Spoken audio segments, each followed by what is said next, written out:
ये खबर SGT university द्वारा प्रस्तुत की गई है। देश में इतने सारे युवा हैं जो बेकार हैं, बेरोजगार हैं और उनकी तुलना की जाती है कॉकरोचेस से।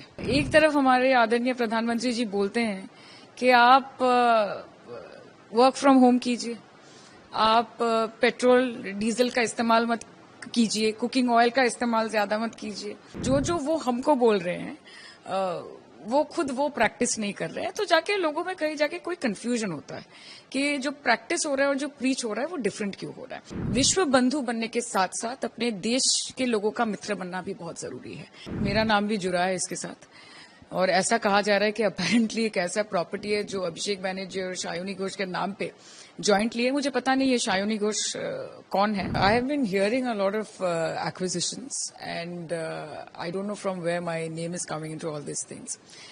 It came as a shocker and I was quite taken aback when I heard that a Nagar Palika chairman from the BJP in Secunderabad, UP has declared a reward of 1 crore to anybody who beheads me.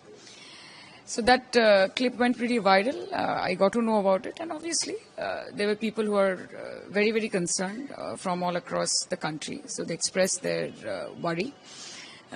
So I have just made a tweet and I have tagged the Honorable Prime Minister, the Home Minister, Honorable Speaker Sir, Chief Minister of West Bengal, DG Police, Kolkata Police, UP Police, Bulandshahr Police.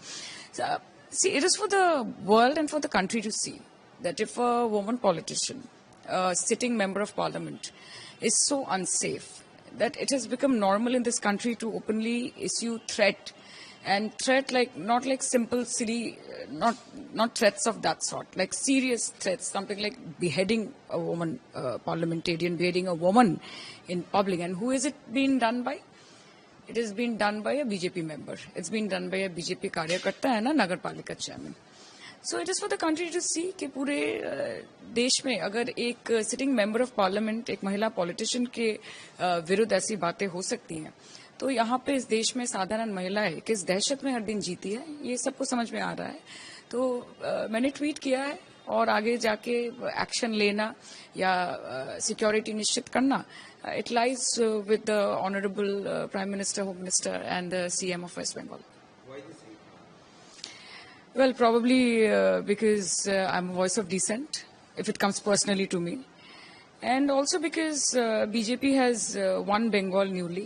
अब नए नए जीत के आए हैं, बहुत excitement है, आक्रोश भी है और जीतने के एक्साइटेड में, उल्लास में शायद भूल जा रहे हैं कि कहीं जाके एक लाइन होती है जिस सीमा को कभी क्रॉस नहीं करना चाहिए.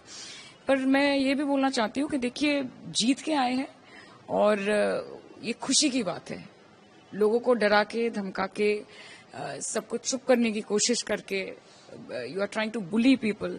आज आपने देखा है कि पोस्ट पोल वायलेंस में किस तरह हमारे कार्यकर्ताओं पे हमला किया गया है, पार्टी ऑफिस तोड़े गए हैं, किस तरह से पुलिस ने एकोमोडेट करने में या कोऑपरेट करने में भी झिझक दिखाई है आउट ऑफ एक्सटर्नल प्रेशर.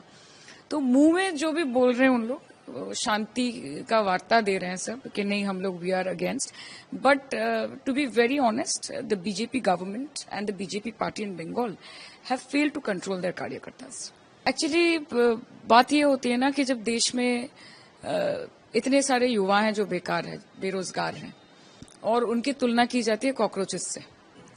जब देश में इतने सारे बच्चे हैं जिनको एक दफा खाने के लिए खाना नहीं मिलता, जहां देश में 80 करोड़ लोगों को, 140 में से 80 करोड़ लोगों को मुफ्त में राशन दिया जाता है, तो वहां जो देश के प्रधानमंत्री होते हैं उनसे बहुत उम्मीदें, बहुत आस जुड़ी रहती है लोगों की. एक तरफ हमारे आदरणीय प्रधानमंत्री जी बोलते हैं कि आप वर्क फ्रॉम होम कीजिए, आप पेट्रोल डीजल का इस्तेमाल मत कीजिए, कुकिंग ऑयल का इस्तेमाल ज्यादा मत कीजिए. वो बोलते हैं कि बचत कीजिए. और ऑन द कॉन्ट्ररी जब हम देखते हैं कि जो वो हमको बोल रहे हैं वो खुद वो प्रैक्टिस नहीं कर रहे हैं, तो जाके लोगों में कहीं जाके कोई कंफ्यूजन होता है कि जो प्रैक्टिस हो रहा है और जो प्रीच हो रहा है वो डिफरेंट क्यों हो रहा है. देखिए, ये तो सही बात है कि देश की आर्थिक स्थिति बहुत बुरी हालत में है. ये सही बात है कि आज $96 इट इज अगेंस्ट हिटिंग सो लो.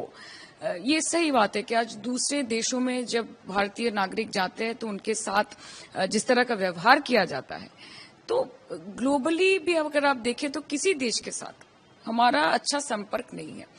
तो यही मेरी दरख्वास्त रहेगी या फिर मेरी उम्मीद रहेगी आदरणीय प्रधानमंत्री जी से कि चॉकलेट दे, लॉजेंस दे, जो भी दे, ये उनका पर्सनल मैटर है, ये उनका पर्सनल पब्लिक रिलेशनशिप या प्रोफेशनल रिलेशनशिप है, इसमें मैं टिप्पणी नहीं करना चाहती।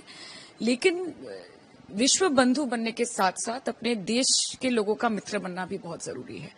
तो वो जल्द से जल्द वापस आए और यहाँ के जो मुद्दे हैं, जो महंगाई का मुद्दा है, जो बेरोजगारी का मुद्दा है, जो बेरोजगार युवाओं का मुद्दा है, जिस तरह नीट का पेपर लीक हो गया, जिस तरह एक हफ्ते में 2 बार पेट्रोल प्राइसेस बढ़ रहे हैं, जिस तरह दूध का दाम बढ़ रहा है, जिस तरह एवरी एसेंशियल कमोडिटी, ये एक दबाव क्रिएट कर रहा है हर भारतीय नागरिक पर। यहाँ पे धर्म की बात नहीं है, यहाँ पे जाति की बात नहीं है, यहाँ पे पॉलिटिकल एफिलिएशन की बात नहीं है। यहाँ पे भारत के लोग जिन्होंने बहुत उम्मीद लेके और आशा लेकर भारतीय जनता पार्टी को सत्ता में बिठाया था, वो अपनी बात रख पा रहे हैं कि नहीं, वो उन्होंने जो वादा किया था वो निभा पा रहे हैं कि नहीं, उस पर चर्चा होनी चाहिए।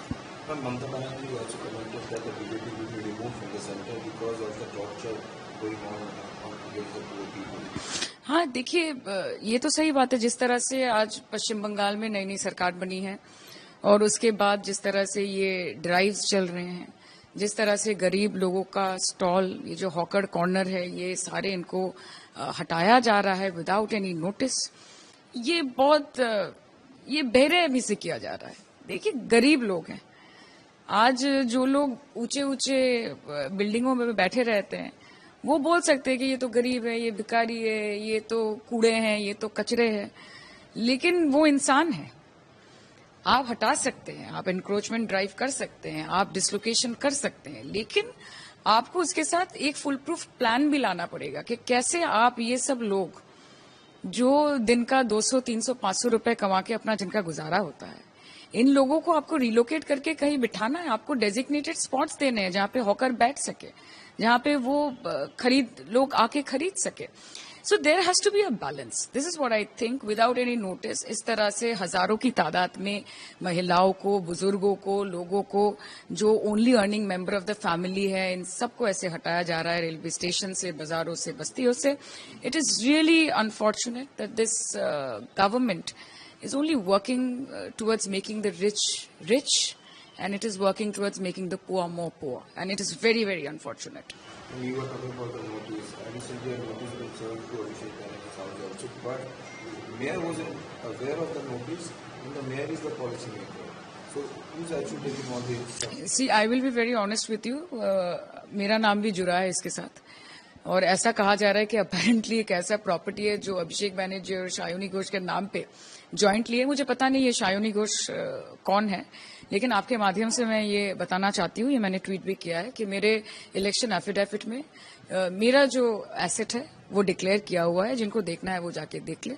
और आप लोग पत्रकार हैं, आप लोगों में इंटरेस्ट ज्यादा है, इंक्वायरी ज्यादा है। जिसको भी जानना है कि वो अभिषेक बैनर्जी या वो शायोनी घोष जिनका एक जॉइंट प्रॉपर्टी है, ये कौन लोग हैं, आप जाके खुद निकाल लीजिए। मेयर को तो इन्फॉर्म करना चाहिए ना इस बारे में, जो नोटिस सर्व किया जा रहा है, मेयर को ही पता नहीं। अभी और को पता नहीं है। और इस हिसाब, देखिए, this is all vendetta politics.